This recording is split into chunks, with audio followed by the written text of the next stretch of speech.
Our first presenter of the session is Dr. Sofia Ahmed, who will discuss the best practices when communicating research opportunities and integrating patient, family, and donor partners to a project. Dr. Sofia Ahmed is a professor in the Cumming School of Medicine at the University of Calgary. She is a nephrologist and clinician-scientist with a focus on sex and gender differences in human cardiovascular and kidney physiology and clinical outcomes. Dr. Ahmed? Great. Well, thank you so much for that. And I'm just going to share my screen. So just give me a minute. Lock myself. Great. Okay, well, thank you so much for that kind introduction. And I'm truly honored to be part of this absolutely phenomenal day and speaker panel. I'm going to be learning already so much. So today I'm going to be talking about best practices when communicating research opportunities and integrating patient, family, and donor partners to a project, which basically just means how do we work together as a community to fill important knowledge gaps that are important to people living with the condition. But before I start, as Jennifer said, I'm speaking to you from Calgary, and I'd like to acknowledge and pay tribute to the traditional territories of the people of Treaty 7, located in the heart of southern Alberta, which include the Blackfoot Confederacy, comprised of the Siksika, the Piikani, and the Kainai First Nations, and the Tsuut'ina First Nation, and the Stoney Nakoda, including Chiniki, Bearspaw, and Goodstoney First Nations. The city of Calgary is also home to the Métis Nation of Alberta Region 3. I don't have any conflicts but I do hold research funding from CIHR, which is the Canadian Institutes of Health Research, our national funding agency, and Heart and Stroke Foundation. I am aiming to use first person and inclusive language. And if there are things that I can do better, and there always are, please either talk about it at the panel today or email me privately, whatever is easier. And I know that my contact information is, I should have put it on here, is part of the information that was given to all. There are experts on this panel. There are experts in this entire day who can talk about best practices for patient-oriented research. And there is a website through the Canadian Institutes of Health Research. But I thought I'd talk to you more today about my own personal experience and things that I have learned, and I'm still learning about it. Just to go through it together. So first, I think it's really important that I acknowledge my positionality, and we all have positionality. And so just a little bit about me, and as Selena, who's our next speaker, has certainly heard me say, this is always a little bit awkward and really important. So as Jennifer said, I'm a kidney specialist. I'm interested in kidney and cardiovascular outcomes. My father's from India, my mother's white.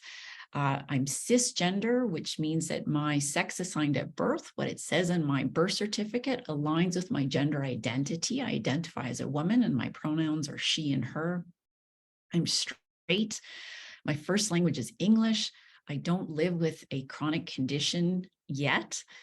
I have a university education, and I have a good income. And these are all me. And these are, again, always very awkward, but really important to recognize, because that means I have a certain perspective on the world.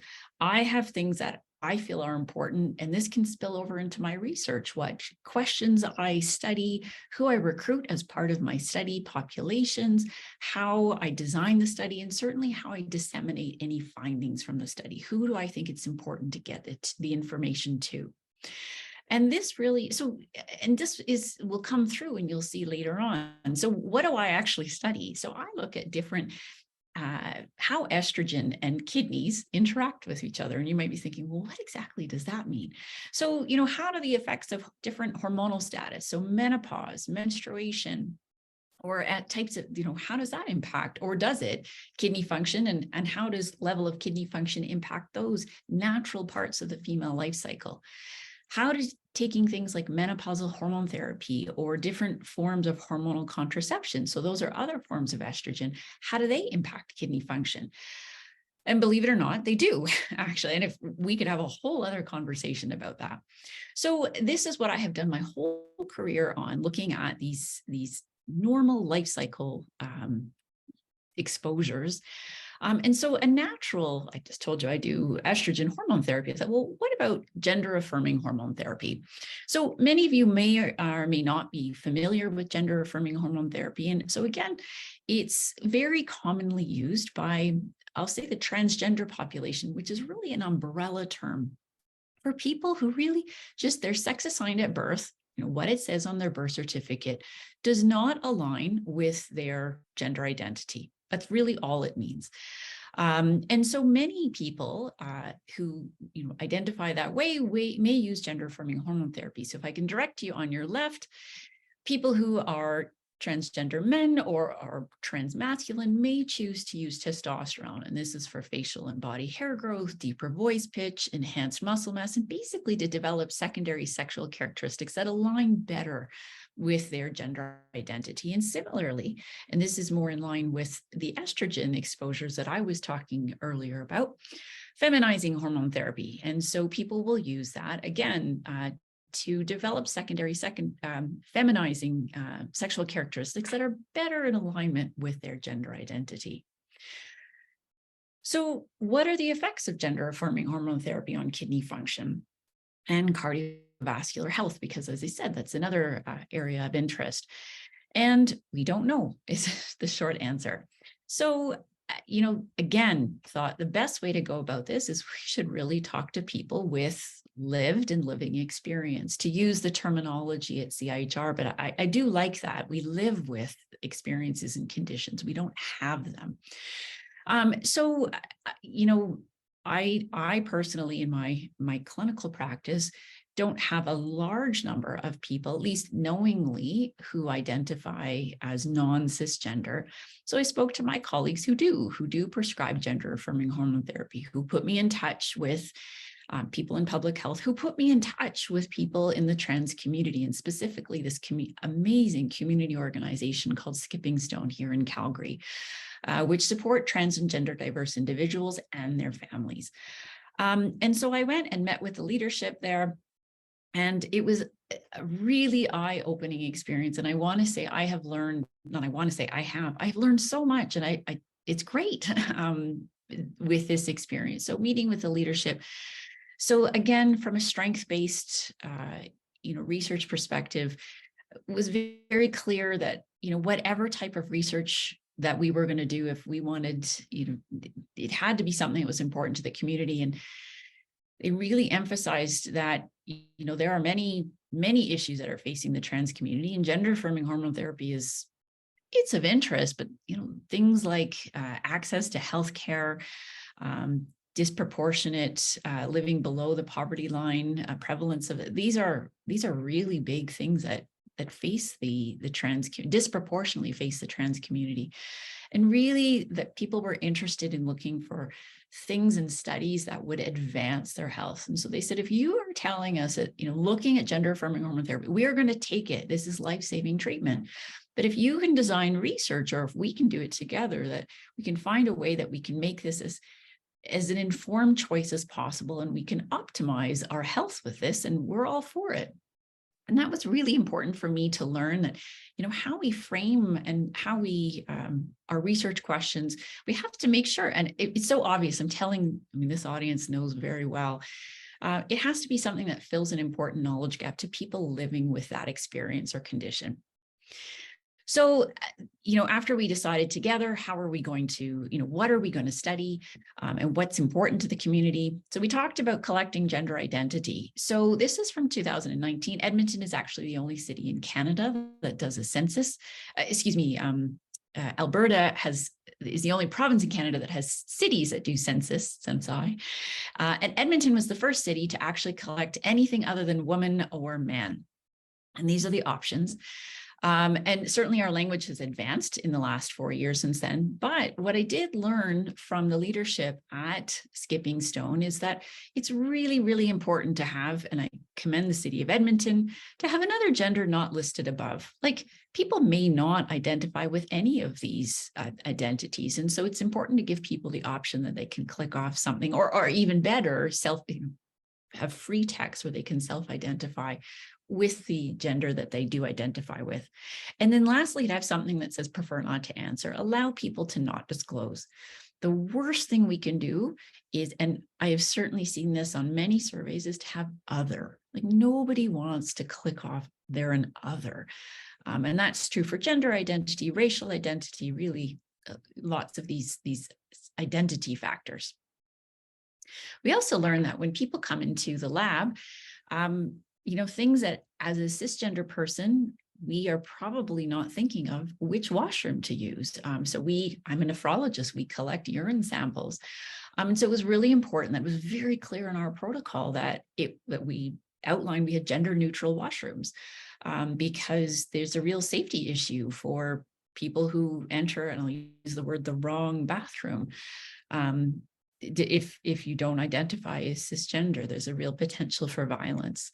And this really came through, that safety first was very important. And so we went through our protocols together and made sure that from, our posters that we put out in terms of recruitment all the way to the very end of the study, that there was cultural safety that was embedded. And this meant for quite a bit of, before we could even start the study, quite a bit of training, coaching, teaching, all of these things, a lot of on our own. And also we were really fortunate that the people at Skipping Stone wanted to work with us and build that capacity. And I really want to highlight, and I would love to hear other people's comments. You have to value other people's time. This is my job. I get paid to do this.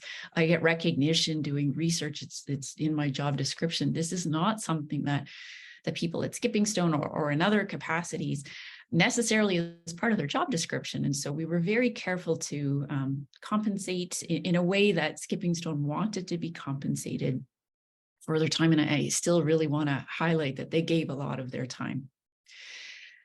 It went so well. I really mean, I've never had I'll use the word successful study. I've never learned so much, felt so good about the work that we're doing as what we did with Skipping Stone, and to the point that we actually decided to write it together so that others could learn from our work. And so we came up with this figure, which went through many, many iterations.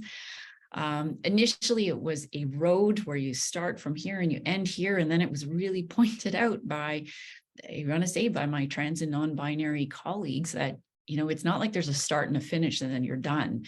It really is an iterative learning process. And so I really like this sideways figure 8 that shows, you go to one step, you do something, you learn from it, you go to the next step, and then you always returning and rechecking and seeing how things are evolving. I talked to you about the 2019 City of Edmonton census, how the language has evolved.